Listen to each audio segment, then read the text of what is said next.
Hi, welcome to the club book with Boyah J. Farah, the author of America Made Me a Black Man.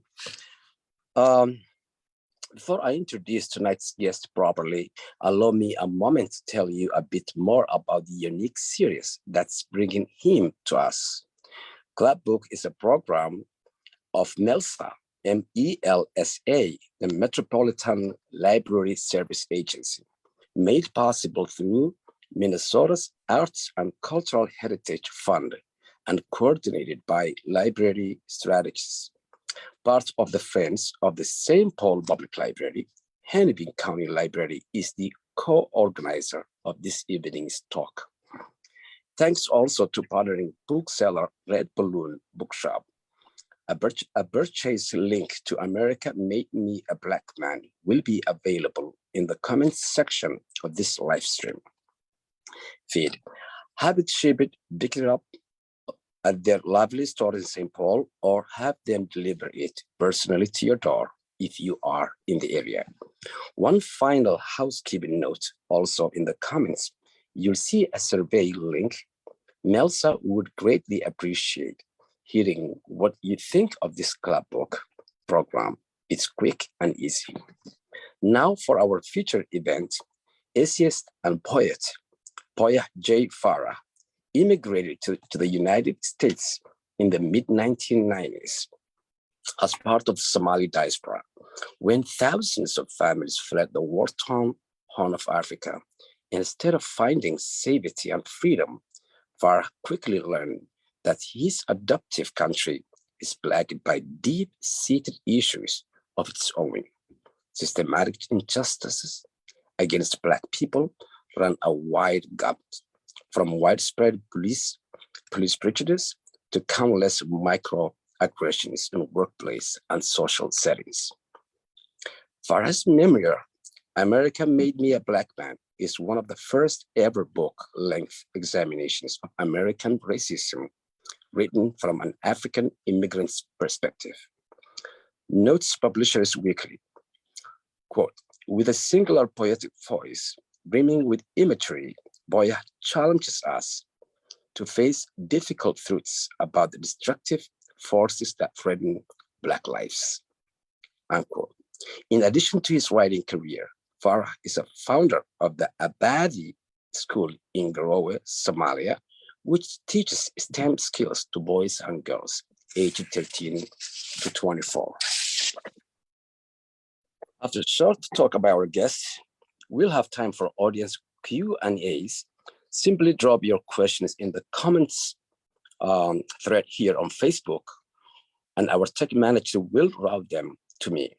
If you would prefer to contribute a question a bit more anonymously, you can also send a private message to Club Book here on Facebook, or send an email to Clubbook Minnesota MN, clubbookmn@gmail.com. Welcome, Mr. Boyah. Thank you very much. Thank you. We're so glad to have you here. Tell us briefly about this amazing book, a gift that you really shared with us called America Made Me a Black Man. Give us an overview of this book. Thank you. First, I want to say thank you to you. Thank you to Richmond. Thank you to Dave. I must take a little time to also say thank you to state of Minnesota, the land of 10,000 lakes, and the land of the land that hosts most of Somalis outside of Western, in the Western Hemisphere. So it's a wonderful. I belong there. I belong to you. It's beautiful. This particular book has been living inside of me for a while, and for one reason, when you're an immigrant, especially an immigrant like me who came from a place like Somalia, where there's a lot of war and famine. I've seen everything, all the tragedies that we've seen in that particular country. You come to this country, it's lovely. It's an American dream. So coming here, I was chasing peace. I was chasing home. I was chasing the American dream. So for me to write something that's critical to America was like, oh no, my own mother said don't do that. But I had to, in order for America, my adopted country, to look itself in the mirror, I had to make sure that I am truthful to the pen, that this African, brave African son shall tell America to look at itself in the mirror. That's an American story itself. So basically, I was writing this book on the side. I was writing another book, but I was writing for this for America. And this book is about life, love, and legacy. It's also my life in Mogadishu when I was born, my life in the valley, in the Nagal Valley with my own grandmother, Ayeyo, my life in the war, my life in the refugee camp, and my life in America as a Black man living in America. And basically what I learned over the years is a refugee person like me who adores America does not know America until you assimilate, until you get educated and get a job. That's when you get to know America. Until you learn to drive, that is when you get to know the real America, the one that you didn't see when you were in Africa. So basically, I get to see America in the Black man's perspective, an African-born American perspective, because I'm an African-born American, but African-American person will be an American-born African. So a lot of it was basically my African-American friends were telling me that America, there's a different America, there's different America. I'm like, no, America is beautiful. Democracy lives here. It's fantastic. You can't tell me anything bad about America. So I was in complete denial because I was in love. When you're in love blinds. But the reality is, what I discover is basically, racism is real and also worse than war. So basically that's how I came up with this book. I had to write to America so America can look itself in the mirror, and perhaps we can make this place a better place if we tell the truth. A little bit of truth. Thank you, Boyah. Your bravery actually shows in the book, and Thank you. There are those kinds of books that you really wanted to read it again and again and again. It sounds sometimes so classic and so honest and courageous. But I would love to ask you, from when you were born, there were a lot of celebrations, cultural celebrations, happy family. When you're a young grandma recounts the day you were born, the celebration, the goats carter market, the neighbors eating and praying and continuous celebrations. Then there's a war. Civil war. Then you and Omar are walking down and you see bodies, people being shot in front of you. And there's one thing you beg.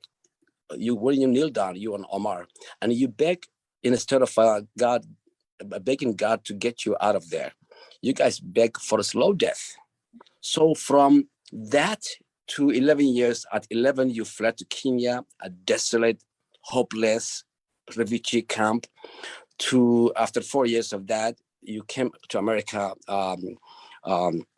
somewhere in Massachusetts, at 15.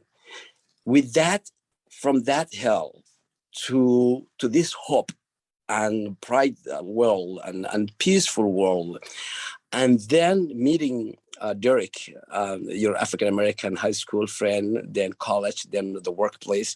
How do you recount from that despair of hopelessness to the camps, then coming to America with gleeful everything, even enjoying until you got sick, to eating the snow and playing with it?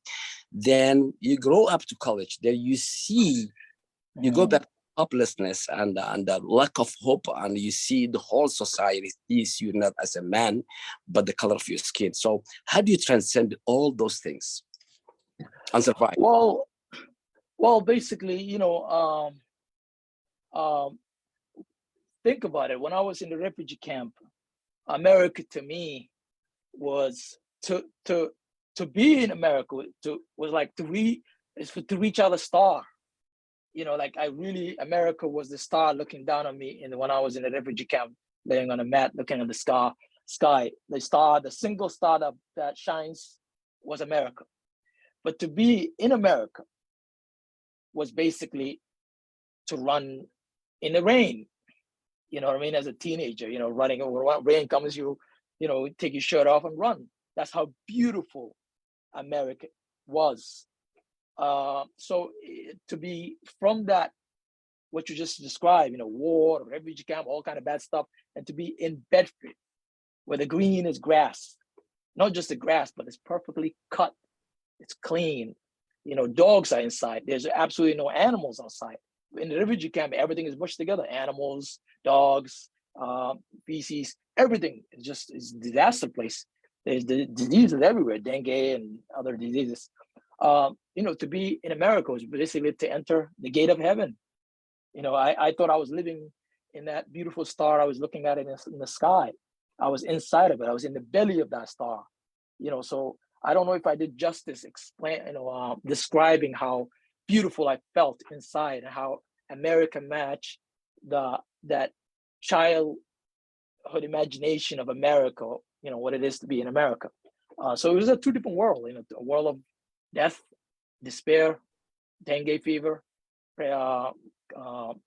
malaria, to walking a trimmed grass in Bedford. It was fantastic. I never thought I would discover, you know, from when I was in refugee camp, I thought democracy was dead. You know, everything died. I was waiting to die. And when you get to America, it's like you're born again. Now you can hope. Now you can dream. Now you can read Hemingway's or Tim O'Brien. And Tim O'Brien is from Minnesota, so I'm going to give a shout out. There's a lot of people that I like who are from Minnesota, including Bob Dylan, which I listened to while I was writing this book. So that's what it was. It was remarkable. It was a remarkable experience for me to go from there and, you know, experience what I have experienced, what it means to be an African American, what it means to be a Black in this country. It's a serious topic, one we must confront. If we want to be a better country, we cannot dance around what's happening. We have to confront this evil. Racism is evil, and I wanted to make sure I convey that in a very lovingly, beautifully crafted language. Thank you. I just want to talk. Well, there are two experiences I want to talk about mainly. There are so many experiences in your book, but I will divide it into two, and we don't have enough time in the radio. So I will. The good experience as a kid, the gleeful kid, the innocent kid, so happy to be here, so loved America. And there were things that were happening to you, like when you went to the dentist and the two doctors were talking to each other about you, and you didn't speak that much English. And the pizza guy who treated you like a thug, and you saved that $5, you wanted to get that pizza that you pass by every day, and you see the smell, and you wanted to get that American pizza, fries. And the first day you get there, the guy was treating you badly and threatening you with police. When did it occur to you? And I also want to talk about the other experience that any American kid goes through. So many kids, Somali American kids and Oromo, Ethiopian, and immigrant kids in Minnesota went through too. The bully at the school. This time was Shotgun, who was bullying your brothers, younger brothers, and the fight.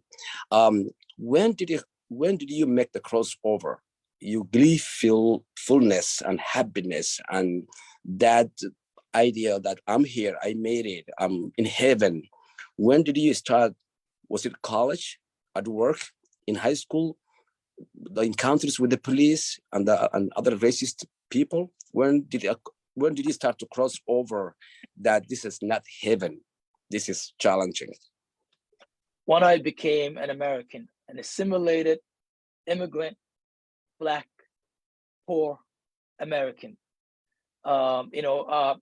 Before, when I was biking, I wanted to overlook, that little piece of thing. It's like, oh, it's all right, America's so beautiful, you know what I mean? So, but all these little annoyances, all these troubles, all these racism is like a bullet penetrating your body. By the time you get to college or you start working, you're carrying so many bullets in your body, metaphorically. So when I get to college, by then I had a car and I got stopped so many times, and I had been a joke. And then I also began to listen to hip hop. And they were my first introduction to African American life. Tupac, Prodigy, Wu-Tang, Ghostface Killer, and so many rappers that I used to admire because they do poetry behind the music. So it only when I begin to become an American, I assimilated into the culture, that's when I actually begin to see bit by bit what it means to be Black man in America. Oh, great. Talk about your interaction with people like Derek and many other African Americans who thought you were just dreaming because you were a Black man and you were not aware of the realities on the ground and on a daily basis that Black people go through, which you will discover later. We have so many second and third generation young people here. They complain about racism on a daily basis. They see discrimination. A lot of first generation or overwhelming number of first generation don't see that. They still have that Somali culture of bravery, courage. I'm the best, Your courage from the nomadic culture or from Somalia that was instilled in you, that pride. When did you see that seeping away by these negative forces, cultural discrimination and systematic ones that you continue to encounter? Maybe through music or it happened. It eats your insight. It enters your liver, enters your heart, it enters everything about your body. So I actually began to feel pain when I was working with Derek, and Derek was going through enormous pain, and I was watching him, and I was actually going through enormous pain myself. However, I didn't really acknowledge it because the Somali culture, my father telling me there's nobody equal to you. There's no hierarchy between you and God. You're free until you die. That kind of culture, nomadic culture, that there's a danger in that. There's actually beauty in that, to have so much confidence. There's also danger in that because American racism is not an individual thing. It is a systematic thing. And when you're dealing with system, you don't know where the enemy is. You don't know where the bullet's going to come from, metaphorically, where you're going to get hurt. So the more I resist and, get inspiration from my ayeyo, the more I get inspiration from my father, the more I stay brave, the more I broke down, and the more sleep refused to visit me in the middle of the night. So it's not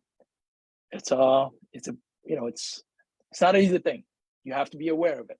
You have to be aware of your culture. You have to have a cultural awareness of where you are, where you came from, and how to navigate the system. Mr. Boyah, thank you. And, I would like to ask you, because I'm an immigrant myself from Somalia. I share a lot of stuff with you. So do many people around here. And what I would like to ask you is, what was your perception of African Americans when you were new? Yeah, sorry. It was negative. It was not positive at all. The reason being is when we were in Somalia, a young boy looking at a TV in a refugee camp or in Mogadishu, we were watching a portrayal of African Americans as thugs, as lazy people, and when you get here, you actually get to know that the image that you were looking at when you were in Somalia was actually you. I was looking at myself.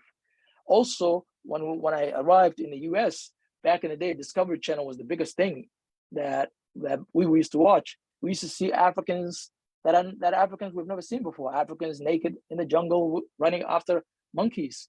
Those images, those betrayal of Africa didn't belong to us. Also, the betrayal of African Americans when we were in Africa didn't belong to us. So that information that was fed to me didn't really belong to the African Americans. It didn't belong to me either. But that was the only image I got. So that is where the friction normally comes from between us, the immigrants, and the African Americans. But in reality, we're both Americans, and the threat, the racism is democratic. You know, if I remember correctly, I read Malcolm X's book a long time ago, and I'm not sure if I'm right, but there was a quote that Western or European or Eastern European immigrants, when they land, I believe he said the first word they learn is nigger. Do you think that perception Malcolm X had white immigrants also comes with people of color immigrants like African immigrants, because what they were exposed to through Discovery Channel and other channels, or maybe huge networks that portray Africa as savages? Well, the image Do you think we have the same? the image that's sent to outside of America, like I said, is democratic about Black people. So whether you're white or Black, when you arrive to this country, that's what you look at. You know, I remember being afraid of two African Americans on a bus from Bedford to a place called Elwife, you know, first bus ever. And I'm looking at myself and I'm being afraid of my own self, you know, in a way, you know, because years after I realized that the person that I was afraid of was actually me. So that image of Black people as such is democratic, and it's not real. It's a false image.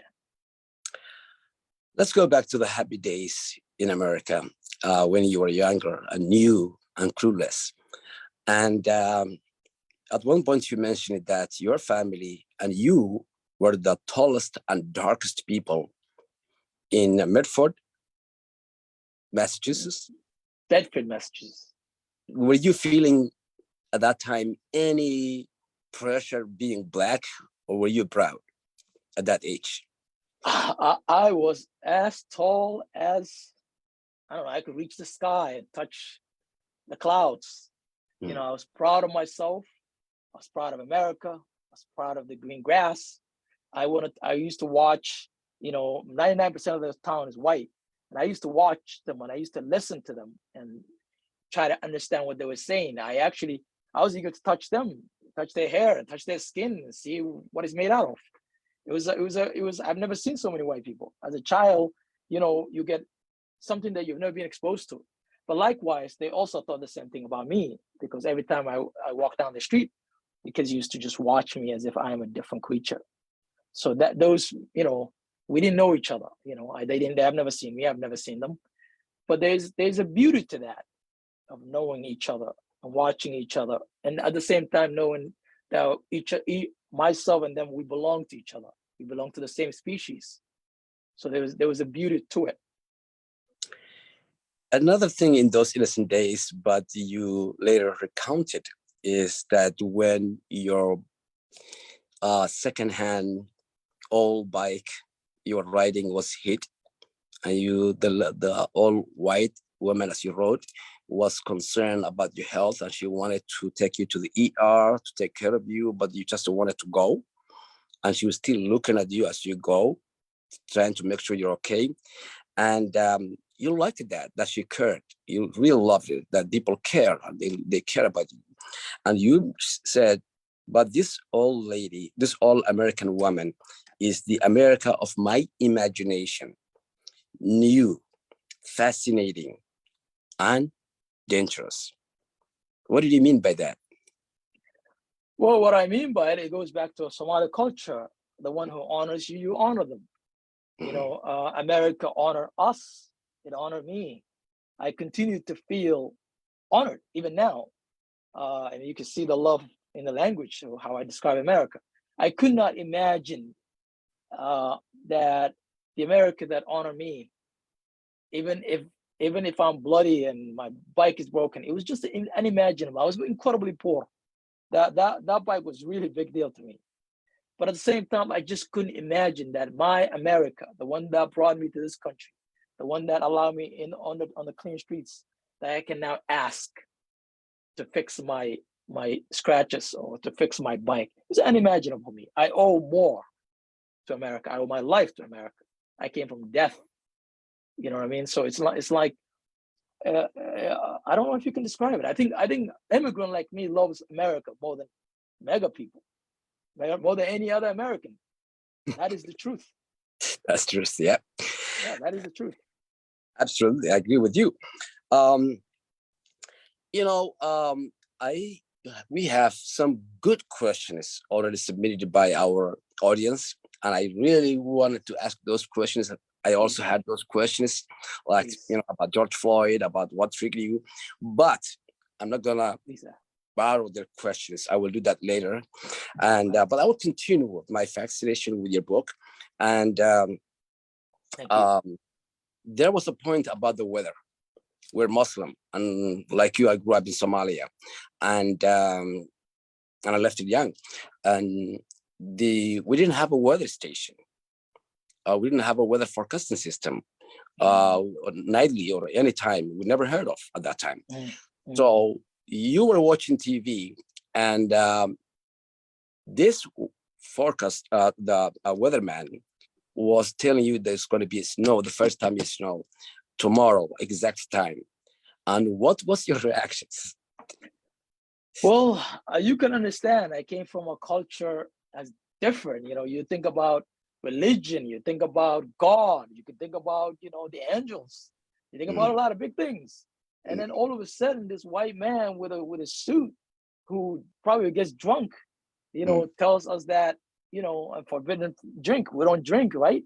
And mm. all of a sudden, this guy says tomorrow there's going to be a snow, and I'm like, there's no way this is going to be true.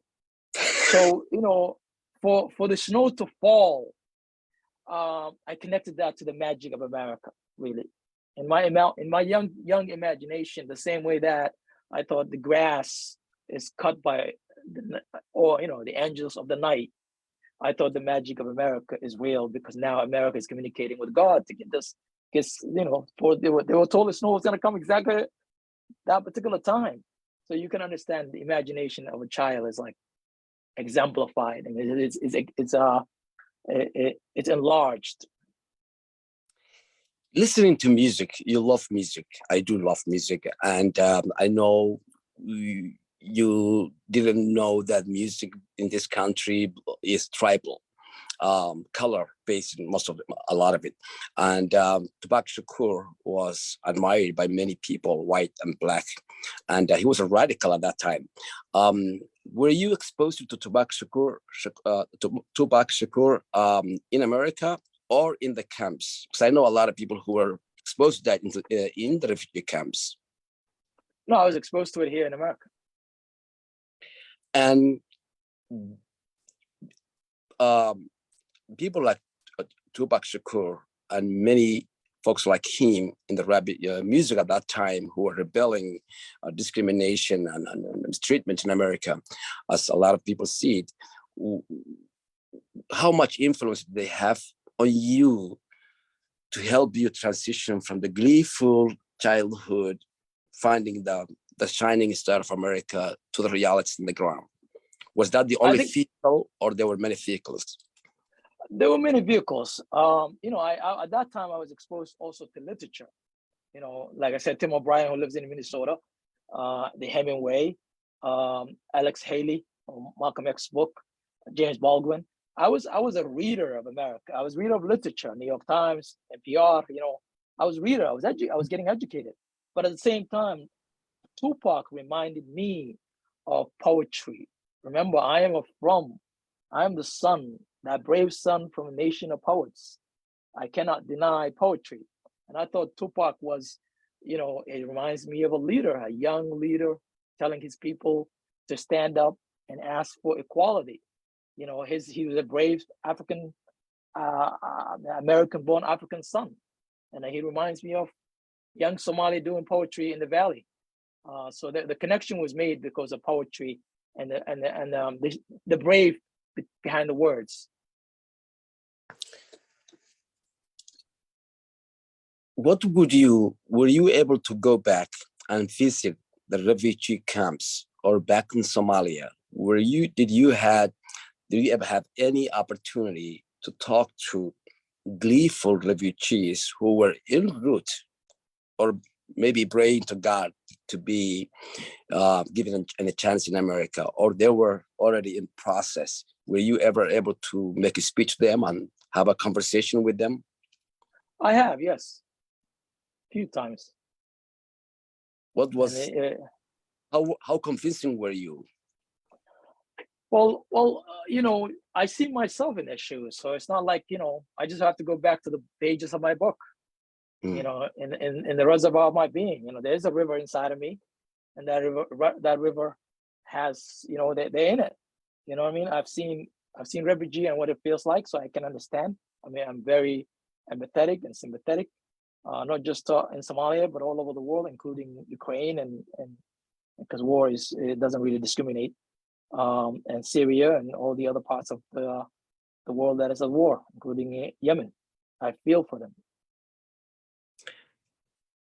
There were many points in your book that you always apologize for the mistakes of others when you were younger, for their discrimination. You were not saying discrimination. Maybe you were seeing as a bad behavior or badness or attitude, rude attitude. But your harmonizing always was, oh, this is their country. They're American. I'm not American. Then at one point you add, I'm not American yet. So were you seeing yourself as an outsider completely, or you saw yourself a new arrival that one day will be an American like them? America tells you you don't belong. Even now, writing this book, some of my white friends, you came from where? Somalia? And you wrote this book? Like, what is wrong with you? You should be writing something, you're grateful. You're not supposed to speak when you're an immigrant. But looking back, it just I was learning. I was learning a lot. America was teaching me a lot of things, and I had to capture it. I'm sorry, what was that? Say that question one more time. I think I messed it up. I think you answered it? All right. But what I was trying to Actually, say... one thing I wanted to say was that for me to say sorry, it was actually a survival tactic. My mother was schooled in this. My mother got educated in the school of survival. Our father died in 1989. I would say my mother is highly educated in terms of survival, because she survived war, she survived with kids, refugee camps, she survived here in the U.S. for 30 years. So she was educated in terms of the school of survival, and she always told us, apologize as a way for us to save our Black bodies from cops. Yeah, you said sorry so many times, and Yeah. you justify it, and I like that, because you were in survival mode. Yes. Tell me about your experience in college. Before you do that, my question is: so many African Americans who were born here were failing, and you put quite a good information on that. Were failing. They were here for centuries. You got here, you didn't speak English, you got support, you went through, you go to school with a lot of them, a lot of people of all, few Black African Americans. And Derek was one character, one great guy there. He got surprised by your actions, especially when you stand up. You are skinny, very skinny. Always people were talking about how skinny you were, and you fight with shotgun in high school. You're the attacker, because he bullied your brothers, and Derek was there, and he was shocked at what you did, and everybody thought you were crazy. So, two experiences: your experience as an African immigrant and African American son that was here for 400 years. When did your experience merge and become friends? Three different stages: high school, you went to college together, then you started to work together after college. When? Well, basically, we have that Somali culture of you are the son, you are the boy, and bravery determines how you react, not how big you are. I've never been big, but I was that brave son that looks up the person in the eyes and says, you cannot do that. And if they repeat that they're going to do it, then that triggers response. This is before I became an American. That's my culture. But at the same time, I can never, you cannot remove culture from you. Culture is permanent. It's not like religion where you can just stop praying. Culture is inside of you. It's part of your ritual. I couldn't really remove that culture out of me, so I had to look people in the eyes and says, this is wrong. Where an African American child like Derek, God bless the dead, would say he was trained by the system of hierarchy, it's a system of oppression. He's part of the system. He was trained. He understood the system that he can break his bones. I was innocent of that. I didn't know the system can break me. So, I was ready to fight. Well, he was saying that, you don't understand, man. You don't understand. He's going to get you. They're going to get you, man. And I'm like, no, man, who's they? I'm destined. Destiny rules. But in reality, America owns you, and America will determine your place in this country because of the system. So, little by little, I get to understand where I am, what happened to Derek. I watch other people, and by watching them, I saw myself. And then the same thing happened to me. That's it. I became an American after that. I'm an American. Great. I'm very glad of that. And what I would like to ask you now is, you try to do something about this racism. You just didn't accept it before you even write a book or a memoir. You just try to open a conversation by talking to people about race. You find out Americans will not talk about this, will not feel comfortable about, especially white America. White America doesn't want to talk about race or discrimination or what's happening to other people or what they doing to other people. And you used analogy that was strong. I remember now that people will not talk about this.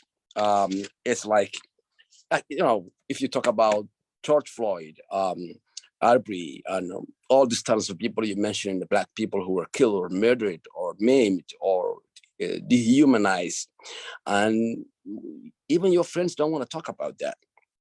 And what do you think? What is going on? Why white America doesn't want to discuss this tragedy that maims and kills people or destroys the minds of people, of young people, this oppression? What do you think is making white America more and more uncomfortable to talk about this?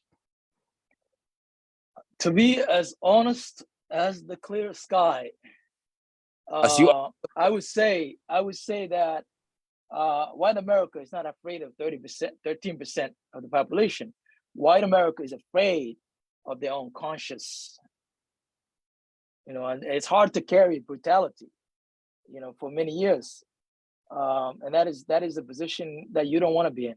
It's better for us, for the country, to confront this evilness and include the American-born African children in the American experience. I think that's a good way to solve this problem. White America does not want to face this because it's a painful reality that they carry. So it's not the people that they are; it's their own conscience. What do you think? What do you think we as a nation of all kinds of faiths and people and colors and flags, as one united nation, what do you think we should do to open up this conversation? One, read the book. Number one. And then write your own book as well. Mm-hmm. And let this flame of discussion spark a young American child to fix what's broken. This country belongs to the young. It's the young who determine where this country will go. So, I'm just simply a writer. I'll write the story. It's your job just like, Tupac put those songs, he's gone. It is your job to interpret and to carry on the flame of America. America is super beautiful. This country is very rich, very diverse. You know what I miss when I was in Africa? I miss diversity. I miss Starbucks. I miss Chipotle. I miss seeing so many faces. As a writer, I love human beings. This country is unlike any other country under the sun. And the problem that we're looking at is tiny if we're really serious about it. So hopefully the young people can fix what's broken. The old refuse to confront the pain. The young can entertain the brutality against Black bodies because it cannot go on. I'm telling you, karma used to be carried by turtles before. It is now carried by eagles. Karma comes back quickly. And so it's time for us to confront this evilness called racism, because it is worse than war. A lot of people are not really very happy at this time what's happening in the country, and not only not happy, but they're not optimistic about the future. And they're saying Trump people, right-wing people, are really getting bigger and bolder to take America back, whether it's a women's rights, whether it's a Black vote suppression is back in some southern parts of the country.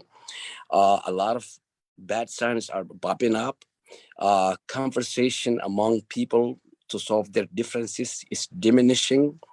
Having different opinions and also having the civility is also not as great as it used to be.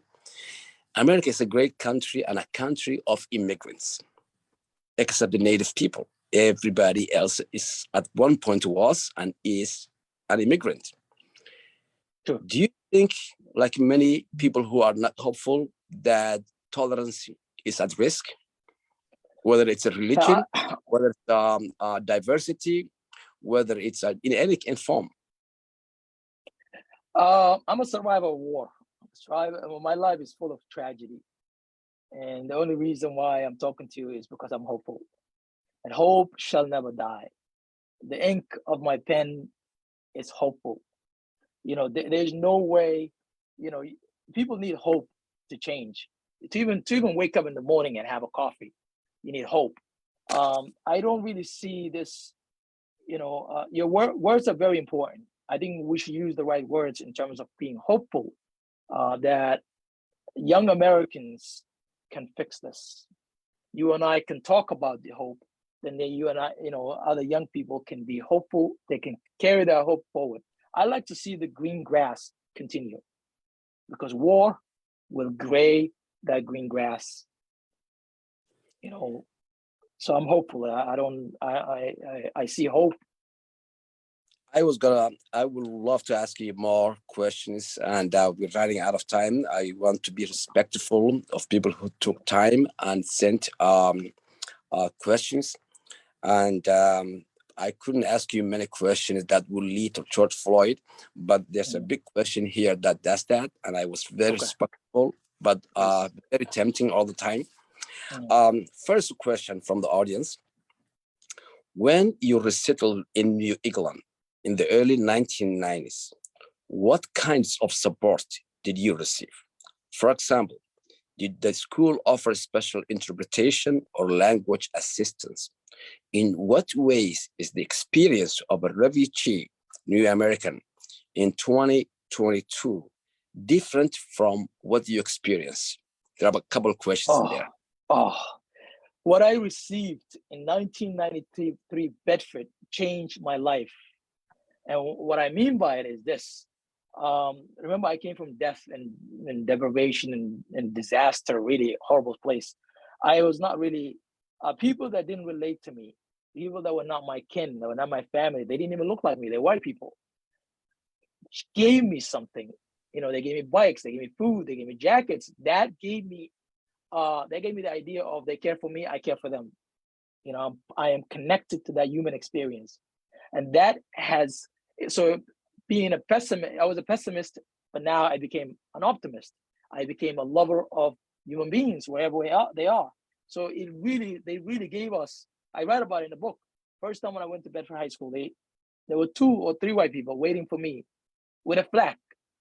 I mean, remember, I was running away from that flag, as a child. So I didn't even know the flag was blue, really, to be honest, Somali flag.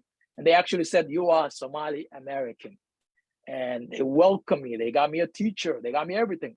So shout out to Bedford High School. I got love for them, and they changed my life in terms of becoming an optimist. And hope shall never die because of that. Hope in humanity shall never die because of that. We are interconnected. Good. That was one part of the I think of the question about that was a part of the school, but the way you were welcomed by Medford School and communities, were there interpreters available? And however, in any way or form, at that time, back early 1990s, they welcomed you. Do you think what's different for the new refugees who come 2022 this year or last year? Do they still get the same support, all support minimum, or they got more support? Well, things change. I remember back then, I was the only I was the only refugee kid in the whole school. So there were not many. The country was not as open as it is now. So now there are more and more refugees coming in. So I'm sure the resources is not as plentiful as back in the day when we came. Because when we came, we were the only one. And now almost every high school that you go to, there's a whole community of refugee. Remember, I was the only ESL class in the whole entire class. Wow. One teacher, myself, Esty. I shall never forget.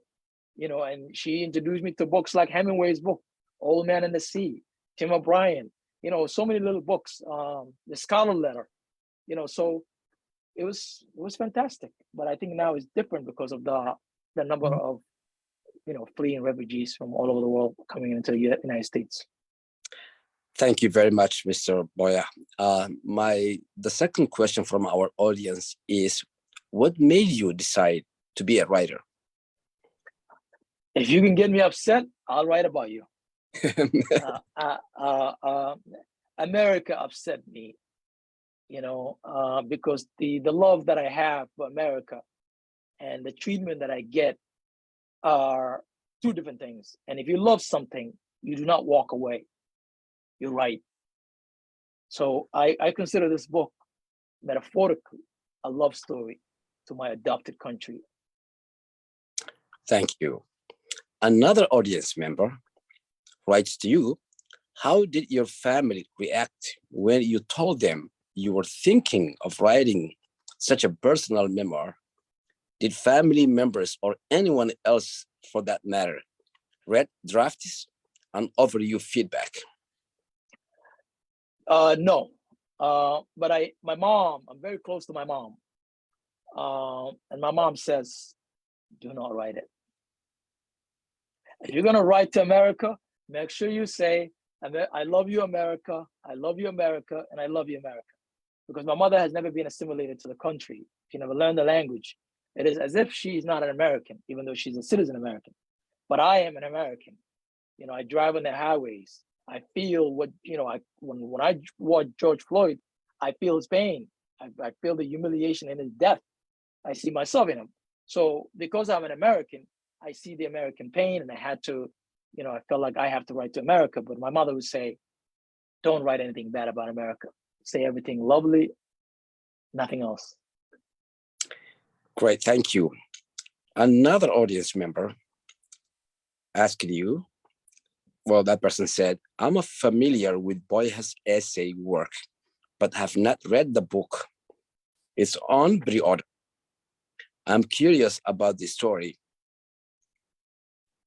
Excuse me. I am curious about the story behind the story. Namely, what drew him or drew you to writing a book-length work? Did you find it hard to land a major publisher? No, because I tell you why. I'm an overly confident human being. I never doubt my ability to publish a book. The hardest thing was to do the reconciliation, internal reconciliation, inside reconciliation, whether I should write to America or not. Because at the end of the day, I love America and I still remember that green grass. So I'm like, should I say everything about America or should I not? Should I hide? You know, all these things in my head that's saying hide everything bad about America, just say good things. You know, that reconciliation took longer time than the actual writing. You know, the actual writing was very easy for I'm a writer. Thank you. Another audience member asked you, what was the hardest part of the book to write? Part two, which parts flowed most naturally? My grandmother's story flowed absolutely as natural as rain falling from the sky, really. Or, you know, my childhood memory in the valley running after a goat. You know, it's very, very beautiful. And also, in a way, as I felt as if my grandmother, may she rest in peace, or my father looking at me. You know, even my father's death was painful, but at the same time, it was very easy because I watched him die. You know, the way Somalis show love. Somalis, they don't say I love you. They show the person that they love. I've never, you know, I couldn't say my father, I love you. It just doesn't work. You have to show the love. And, you know, the day he died, I was sitting next to him, showing him the love, you know, cleaning him up or, you know, praying for him and all those things. So it was easy for me to write about, you know, those who are not my father or my grandmother, to make sure I honor them. Yeah, so they but can be proud of me as their African son. I love that part too. But also, just to educate some of our neighbors and your audience, you don't say "I love you" in Somali culture, especially in the nomadic culture. That's not right, especially if you are a man. But you show the love. You show the love, yes. By sitting next to him and wiping snots out of him, or you know, bring him water. That's how I show my father love. You know, and but that's just the way it is. I said it when he was dying. I mean, I could see you could feel the angel of death hovering over him and yanking the life out of his face and his mouth and his eyes opening up. At that time, of course, I whisper love to my departed father. But I'm happy now that I feel like now he's proud of this from his son. Thank you. A couple more questions before we wrap up. 7, will you tell us about the Abadi School in Garowe? That's another audience member. Yes. The Abadi School was, I believe that there's a reason why, you know, I survived all these horrible stuff in life. And I want to do something before the angel of death visits me. So one day, after I went through all these things, I shipped a couple containers from here. I actually bought all the chairs and everything from Craigslist and put it in a container and shipped it across sea and went to Garowe and opened up a school. And by the way, I'm sorry to you. By the way, could you explain what Garowe is? Garowe is northeastern Somalia, the capital city of Puntland region. It's part of Somalia. It's a region that is safe. And basically, I shipped there and opened up the school and had 120 students. I was a teacher, a couple other Kenyan teachers were teaching with me, and then COVID-19 happened and other challenges happened. But you know, it's an endeavor of mine to contribute to the living. Thank you. The last question from the audience. What are you reading? What kind of books are you reading right now? Are there Somali-born writers you would recommend that others check out? You know, I'm an excellent writer. However, Nuruddin Farah is a famous Somali writer, and there's another writer called Abdi. You Call Me American, I think that's the name of the book. Yeah. I just picked it up. So there are quite a few. Or the Black Mamba. a girl from, I think, London. Yeah, thank you. Abdinur Eftin, yeah. His book. So those are the books. But why I'm actually reading right now is Ta-Nehisi Coates' book. I think that's a new James Baldwin kind of a writer, brave soul. Yes. And also I'm reading other authors as well that are as brave as a writer should be. Thank you for that. Last question that audience member, check out Hennepin County Library. They have a good collection of Somali writers and books and a lot of work there. I believe Hennepin County has the biggest collection, I believe. Wow. Also, I just want to tell that the audience that we have quite a good, well-known authors here from Minnesota. In the Twin Cities. So check it out. Ahmed Ismail Yusuf is one of them. He's a playwright. He's a composer. He's a writer. He's many things he does. He's also a Somali teacher. He used to be a Somali teacher at South High. So check it out, Hennepin County Library.